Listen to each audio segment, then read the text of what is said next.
नमस्कार मित्रों, खेल और खिलाड़ियों की आवाज़ खेल पथ में आपका हार्दिक स्वागत है। दोस्तों, हरियाणा में खिलाड़ियों का संघर्ष रंग लाया है। जिस सरकार ने कुछ दिन पहले नौकरी में खेल कोटा समाप्त कर दिया था, खिलाड़ियों और प्रशिक्षकों के संघर्ष के बाद सरकार को अपना निर्णय वापस लेना पड़ा है। यानी हरियाणा में नौकरी में खेल कोटा की बहाली, खिलाड़ी बजाएं ताली, बजाना भी चाहिए, क्योंकि यदि पूर्व खिलाड़ियों ने, खेल प्रेमियों ने संघर्ष न किया होता तो संभवतः सरकार निर्णय वापस नहीं लेती। दोस्तों, हरियाणा समूचे देश के राज्यों के लिए नज़ीर है। यहाँ के खिलाड़ी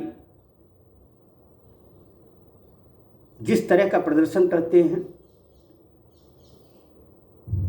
वह ताली पीटने वाला होता है। राष्ट्रीय ही नहीं, अंतर्राष्ट्रीय स्तर पर भी हरियाणा के खिलाड़ी दूसरे राज्यों के खिलाड़ियों से बिल्कुल जुदा है। हरियाणा में जो भी स्पोर्ट्स में तरक्की हुई है वह 21वीं सदी में हुई है। सरकार किसी की भी रही हो, हर सरकार ने खेलों की बेहतरी के लिए बेहतर काम किए हैं।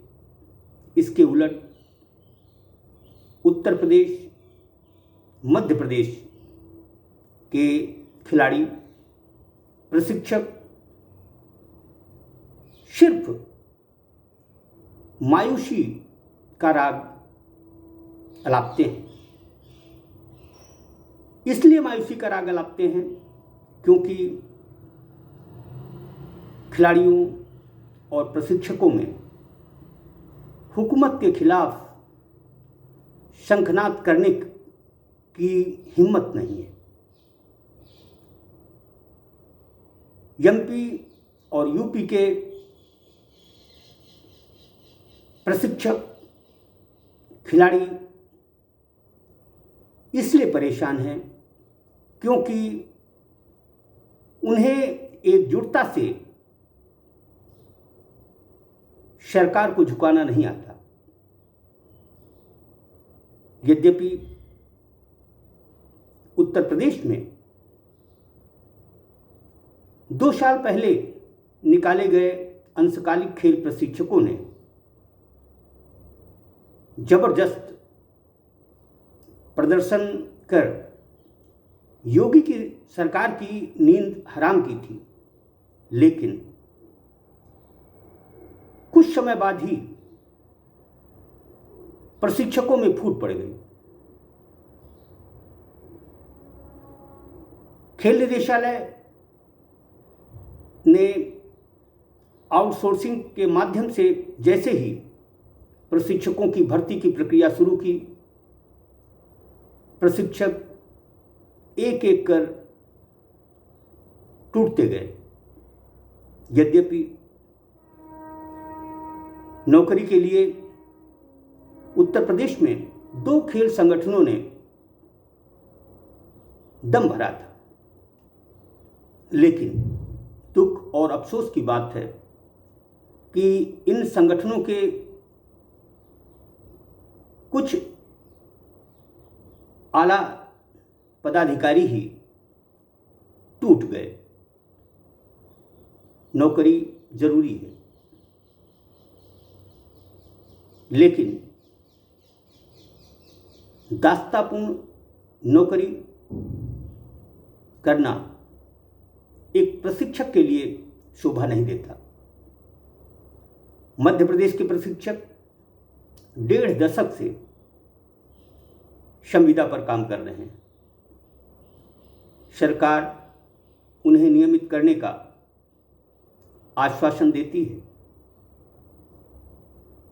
उनके लिए संविदा खेल नीति बनाई है, लेकिन संविदा खेल नीति का फायदा प्रशिक्षकों को, खेल विभाग के कर्मचारियों को कितना मिल रहा है, ये बताने की जरूरत नहीं है। दरअसल जब तक हमारे प्रशिक्षक और खिलाड़ी एकजुट होकर अपनी बात सरकार के सामने नहीं रखेंगे, उन्हें इंसाफ नहीं मिलेगा। हरियाणा इस मामले में नज़ीर है। हरियाणा से यूपी और एमपी के खिलाड़ियों, प्रशिक्षकों को कुछ न कुछ तो सीखना ही चाहिए। यदि आप अपनी आवाज़ बुलंद नहीं कर सकते तो दूसरा आपकी मदद कैसे कर सकता है? जो भी हो, खेलपथ हरियाणा के खिलाड़ियों, पूर्व खिलाड़ियों को साधुवाद देता है कि उन्होंने नौकरी में खेल कोटा समाप्त कर दिए जाने के खिलाफ न केवल आवाज़ बुलंद की, बल्कि सरकार को झुकने के लिए मजबूर कर दिया। अफसोस और दुख की बात है कि मध्य प्रदेश और उत्तर प्रदेश के प्रशिक्षक और खिलाड़ी अपने हक की आवाज़ उठाने में डरते हैं। डर किस बात का? आप प्रशिक्षक हैं, आप खिलाड़ियों को हौसला देते हैं, आप खेल गुरु हैं, आपसे ही खेलों की इज्जत है।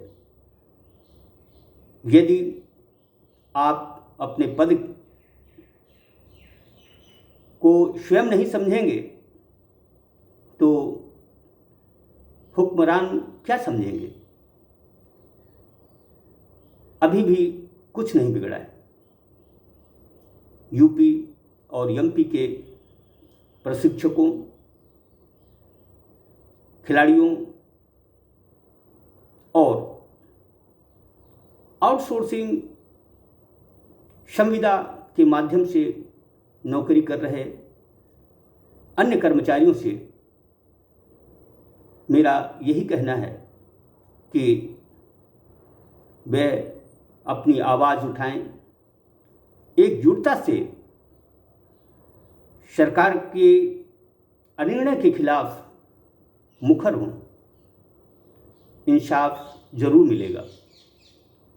यदि आप सरकार और खेलनहारों की मर्जी, इच्छा को सर्वोपरि मानेंगे तो ये लोग कभी नहीं चाहेंगे कि आपके जीवन में, खिलाड़ी के जीवन में, प्रशिक्षक के जीवन में खुशहाली आए। आप यदि वाकई इंसाफ चाहते हैं तो एकजुट प्रयास करें। एकजुट प्रयास करने से सरकार न केवल जागेगी बल्कि आपको आपका हक भी देगी। जिस तरह से हरियाणा के खिलाड़ियों ने एकजुटता का प्रदर्शन कर अपना अधिकार वापस हासिल किया है, उसी तरह मध्य प्रदेश और उत्तर प्रदेश के खिलाड़ियों और प्रशिक्षकों को भी एक नज़ीर स्थापित करनी चाहिए, क्योंकि जब तक आप अपनी आवाज़ को नहीं उठाएंगे, बार बार नहीं उठाएंगे, तब तक कुछ भी हासिल होने वाला नहीं है। जय हिंद, जय भारत।